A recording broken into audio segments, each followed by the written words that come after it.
era gente da classe trabalhadora ou da classe média chinesa. Sim. Pois bem, a China é um dos poucos lugares no mundo que ainda respeita os direitos trabalhistas conquistados lá na Revolução Chinesa do Mao Tse-tung em 1950, né, contemporânea da CLT no Brasil. Que essa coisa que a classe trabalhadora chinesa é mais explorada, isso não é verdade. Não, isso tem mudado nas últimas décadas. A classe trabalhadora é explorada em todo lugar. Sim. Tá? Mas lá os caras respeitam. Os caras estão aqui no Chuí fazendo turismo. Onde que a classe trabalhadora brasileira trabalhando 6x1, ou se esgotando de trabalhar em 7x7 às vezes. Sim. 10x1, como tem casos do Zafari. Não é? E estão fazendo turismo internacional do outro lado com do mundo, com esse sacrifício. Trabalhador todo. Em Santa Vitória não consegue ir no Hermenegildo. Gente, tem muita gente que não conhece o nosso litoral, as praias, o Hermenegildo, a Barra.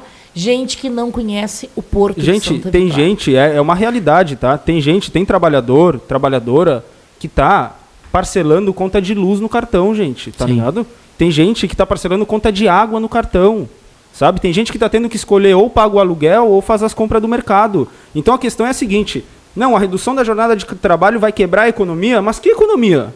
Porque falam como se nós tivéssemos uma economia pujante e que não pode tocar, não pode mexer em nada, senão vai quebrar a tal da economia. A realidade é que a economia no Brasil quebrou há um bom tempo, tá quebrada há um bom tempo, porque se tá quebrada para a classe trabalhadora, que é a maioria da população, tá quebrada a economia, entende? E o fim da escala 6x1, pelo contrário, vai gerar um boom na economia, vai gerar mais emprego de carteira assinada, vai gerar, como eu disse anteriormente, porque, gente, quem está submetido na escala 6x1 é trabalhador que ganha entre 1 e 2 salários mínimos, é isso.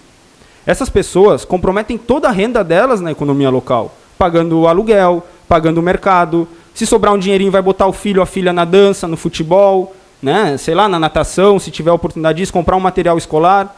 É somente isso. E o pequeno comércio, o médio, até o grande, como tu disseste, depende de uma classe trabalhadora... Se não tiver consumidor, não... Com poder de consumo. Não adianta nada, né? Com tempo e com dinheiro para poder fazer a economia andar. Porque, gostem ou não gostem, o que faz e quem faz a economia andar é a classe trabalhadora. Quem compromete a renda e não vive de especulação, de juro, e ainda sem pagar imposto, que acho que é uma discussão que nós vamos entrar aqui, sobre tributação, que rico no Brasil não paga imposto.